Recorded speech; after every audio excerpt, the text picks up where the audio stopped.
topik tentang nasab habaib yang rungkat. Jadi nasab habaib yang ternyata hanya klaim sepihak dan ternyata 550, bahkan ada yang bilang 650 tahun tuh tanpa ada kitab-kitab sejaman yang menguatkan. Jadi itu hanya cerita-cerita dari kalangan mereka sendiri, leluhur mereka sendiri. Jadi mulai jadi Habib As-Sakran itu terus turun-menurun mengatakan bahwa mereka itu keturunan Ubaidillah bin Isa al-Muhajir. Padahal Isa al-Muhajir tidak punya anak bernama Ubaidillah, Ubaid. Itu dari catatan sejarah, dari kitab sejaman. Tahu-tahu setelah 500 tahun lebih ada muncul kitab dari As-Sakran bahwa mereka itu bin Ubaidillah bin Isa al-Muhajir. Nah, gitu. Kalau saya mungkin pengen mengaku jadi anaknya Pak Prabowo atau Pak Jokowi gitu ya.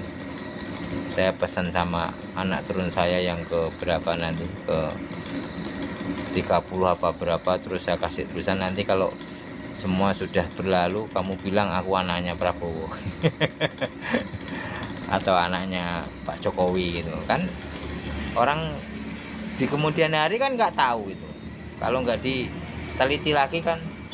Ternyata setelah kitabnya diteliti, tulisan-tulisan berita-berita diteliti, Jokowi nggak pernah ada namanya yang punya anak Sudiono. Anaknya Pak Jokowi itu 3 kok.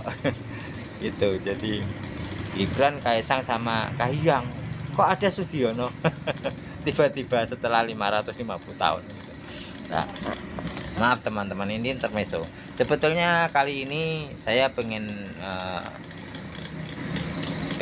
mengulas masalah hadis Rasulullah yang juga ada kaitan dengan Yahudi ini.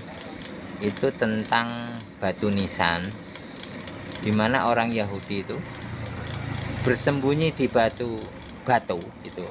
Kemudian batu itu bicara mengatakan, hei kaum muslimin, ini di belakangku ada orang Yahudi, bunuhlah.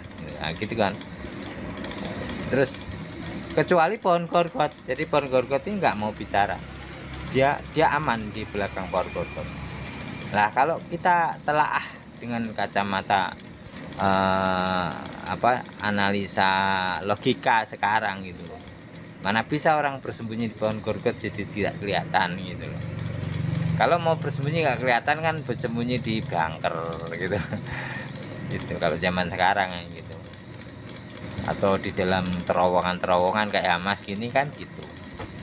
Nah, terus batu yang mengatakan, itu hadis Nabi mengatakan bahwa batu yang bicara ketika ada Yahudi bersembunyi, itu batunya juga dibuat sembunyi. Itu sebesar apa kok dibuat sembunyi, dan batu itu kok bicara gitu. Ya ini kan bukan zaman Nabi Musa gitu. Gitu. Ya benar, keajaiban tetap ada. Bahkan kata Gus Bak sendiri kan, nyamuk itu juga ajaib kan. Kenapa harus yang aneh-aneh gitu. Nah, jadi analisa saya ya tentang hadis ini, maaf, ini lagi-lagi bukannya menentang arus tafsir ulama salaf ya. Soalnya ini tentang akhir zaman ya, kita juga punya sedikit hak untuk menelaah. Kalau bagi yang nggak percaya ya monggo, nggak apa-apa gitu. Nah, jadi batu yang bisa bicara ini saya artikan itu batu nisan. Ini asli bukan dari saya. Saya pernah baca di sebuah komen dari warganet itu, di komen tentang sekarang lagi hangat tentang habaib itu. Bagus sekali itu, tapi sayang sekali saya lupa siapa yang nulis. Tapi ini saya elaborasi, betul dia gitu. Jadi saya tidak mengaku ini ide saya, tapi itu ide orang. Tapi karena saya lupa, maaf ya teman yang punya pertama kali mengungkapkan ini, saya terima kasih kepada Anda. Cuman sayang sekali saya lupa bahwa akun Anda, lupa tidak saya catat gitu. Jadi Anda sempat mengungkapkan tentang batu nisan yang bisa bicara. batu yang bisa bicara ini batu nisan gitu. Dan pohon gorgot ini adalah lambang pohon nasab. Kenapa pohon gorgot? Karena pohon gorgot banyak durinya dan ini melambangkan nasab yang terputus gitu. Jadi para Yahudi ini, Yahudi Askenasi ini, itu kan mengarang sebuah nasab yang dicantolkan, dicangkokkan ke nasabnya Rasulullah gitu. Nah, itu ibaratnya pohon gorgot gitu. Mereka bersembunyi di pohon gorgot dan terbukti sudah 200 tahun kan. Mereka bersembunyi di pohon gorgot, pohon nasab ini tanpa banyak orang mengetahui gitu, aman-aman saja. Apalagi di backup sama Belanda pada masa itu. Belanda mendatangkan mufti Utsman bin Yahya untuk diangkat menjadi mufti Batavia atas rekomendasi Senogorgonya. Kita tahu Senogorgonya kan seorang hafidz Quran, dan dia seorang yang paham karena belajar di Madinah waktu itu, di Mekah ya. Kemudian akhirnya mempengaruhi orang Aceh, dan orang Aceh akhirnya sedikit lunak kepada Belanda. Akhirnya Belanda mendirikan benteng di situ. Yang pertamanya itu katanya buat perdagangan. Akhirnya orang Aceh bisa ditaklukkan gara-gara Senogorgonya yang pinter mengelabui orang Aceh dengan dia seorang mualaf yang hafal Quran, yang dia berpura-pura sebagai orang yang alim gitu. Nah, Utsman bin Yahya ini orang Yahudi Yaman yang direkomendasikan oleh Senogorgonya untuk dihadirkan di Indonesia beserta rombongannya untuk menandingi hegemoni dari Nahdlatul Ulama. Karena Nahdlatul Ulama didirikan oleh Hasyim Asy'ari, beliau tahun 1926. Kemudian 1928 berdirilah Robito Alawiyah. Jadi organisasi para habaib ini yang disahkan oleh Belanda.